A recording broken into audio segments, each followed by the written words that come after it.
10 minutes pour trancher. Et notre invité ce matin, comme annoncé, c'est le président du PRR, Nicolas Lawson, qui est au téléphone avec nous cette fois. Nicolas Lawson, bonjour. Bonjour.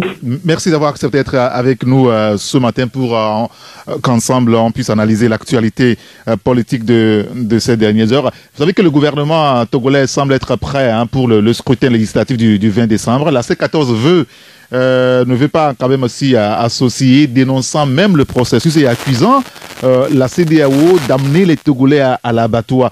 Comment est-ce qu'on analyse tout ça quand on est du côté du PRR ce matin? Non, vous savez, le sentiment que nous éprouvons, c'est-à-dire c'est la tristesse et puis la honte pour notre pays, parce que quand même, après tout, cette crise soi-disant qui dure depuis les années 90, et nous avons traversé toutes les années 90 et nous sommes dans le 21e siècle. La première décennie est partie comme ça en crise.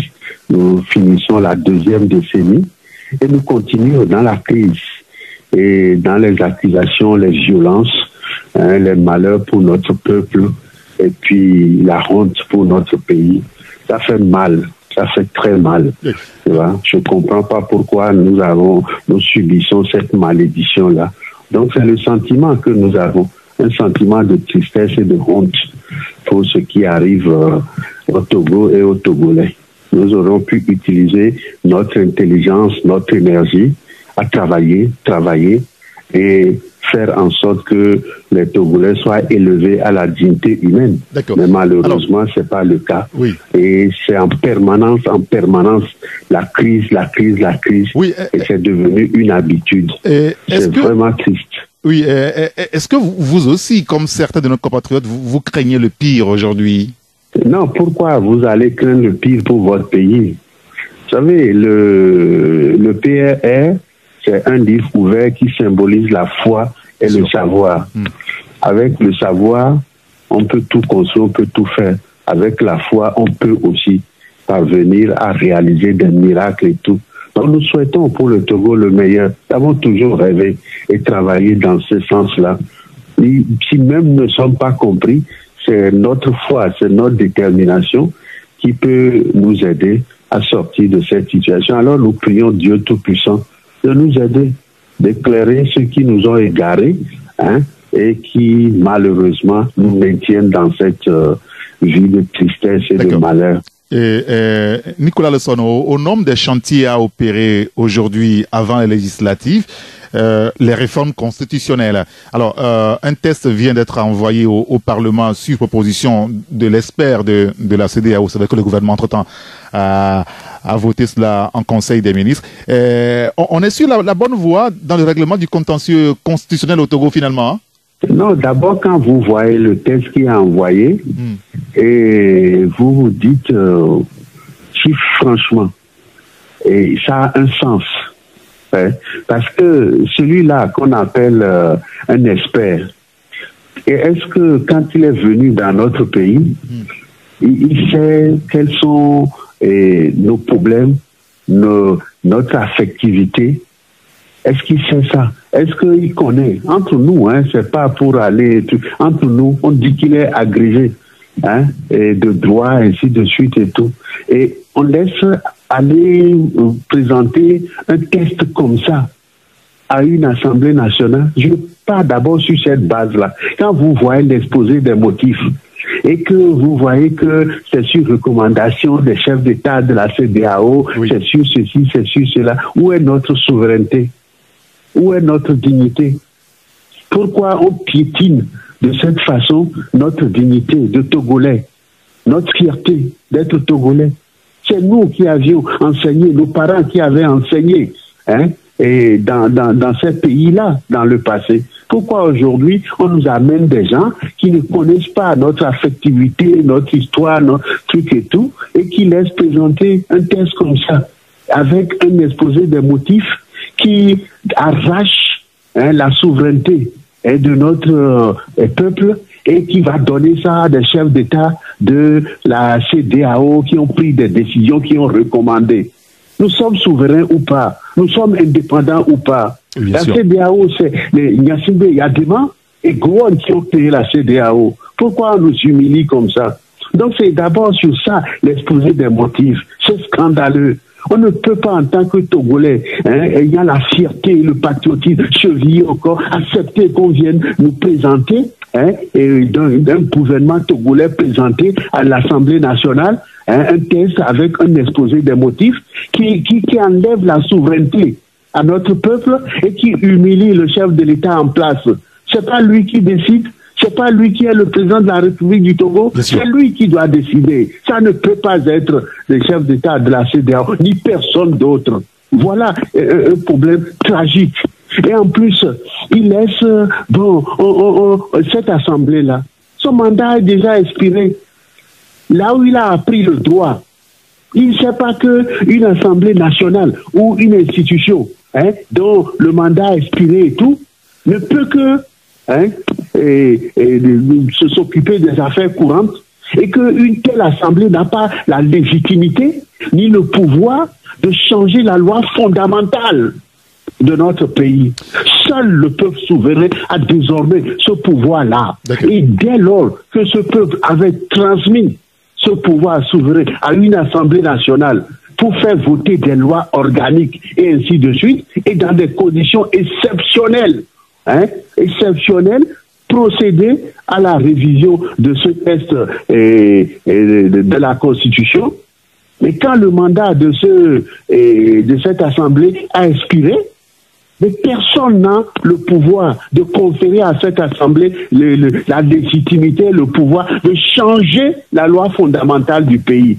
C'est aussi simple que ça, c'est du droit. C'est pour ça que Mathieu Kérékou qualifiait des intellectuels d'intellectuels tarés. On ne peut trouver ça qu'en Afrique. Et malheureusement, ça nous arrive au Togo ici, où une Assemblée nationale dont le mandat a expiré peut changer la structure fondamentale de notre Constitution et nous proposer quoi?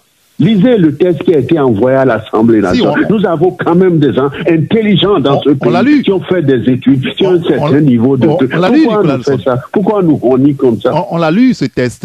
Dans le fond, parlons du fond. Il y a le mode de scrutin qui a été pris en compte. Il y a même le mandat du président de la République. C'est ce que vous aussi, vous vouliez entre-temps, lorsque vous étiez quand même au CPDC rénové, non? Mais nous avions fait ça. Et nous avions proposé aussi comment on doit faire en sorte, si on veut mettre en place le Sénat, comment on doit procéder et comment composer le Sénat.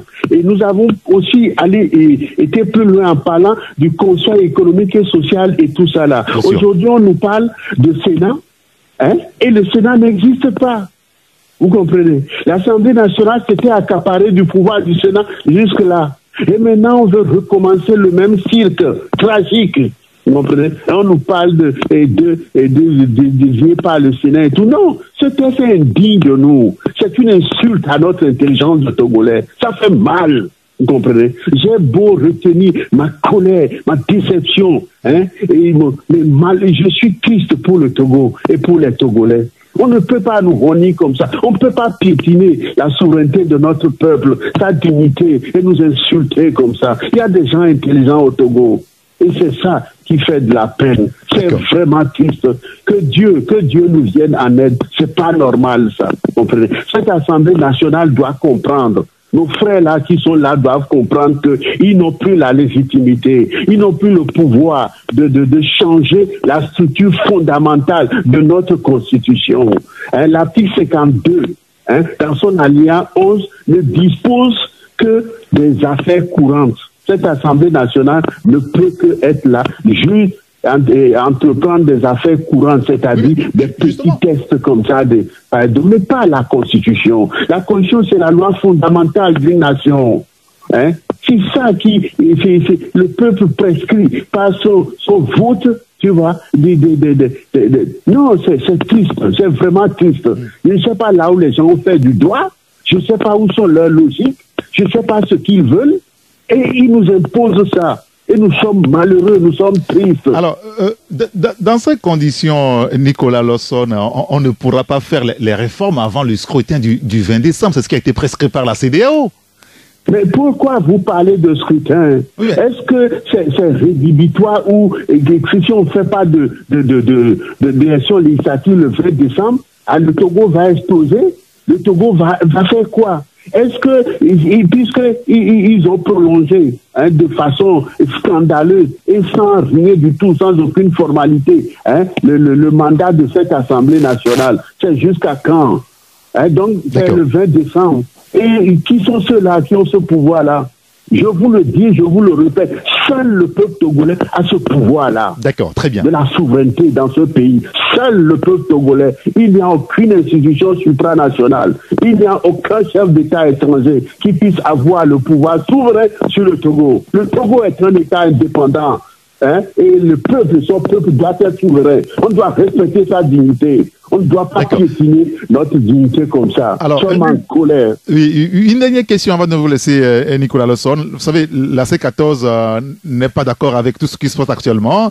Elle veut de nouveau mobiliser les Togolais pour faire barrage à ces élections, à ce qu'elle appelle le coup de force électorale en préparation. Est-ce que vous la soutenez aujourd'hui? Pourquoi je vais soutenir la C14? Pourquoi? Ah oui? Est-ce que mon pays, c'est pour que des gens marchent, qu'on tue des gens, qu'on gaze des gens, et qu'on arrive à rien du tout? Mais il faut pas, on va chercher des étrangers pour venir nous dire ce qu'il faut faire. Et puis après, quand les étrangers font à leur guise, ah oui, on retourne dans la rue pour marcher, et qu'il y ait des morts encore, et qu'il y ait des violences, et qu'il y ait des casses. Est-ce que ce pays ne va pas cesser et avancer un jour? Pourquoi on fait ça au peuple togolais depuis 30 ans? Pourquoi on s'amuse avec notre destinée? Je ne suis pas d'accord. Je ne soutiens pas des choses comme ça. D'accord. Vous m'avez jamais vu dans la rue. Je veux que le peuple togolais soit mis au travail. Qu'on travaille. C'est ce qui nous prescrit notre devise. Dans la discipline, dans l'ordre.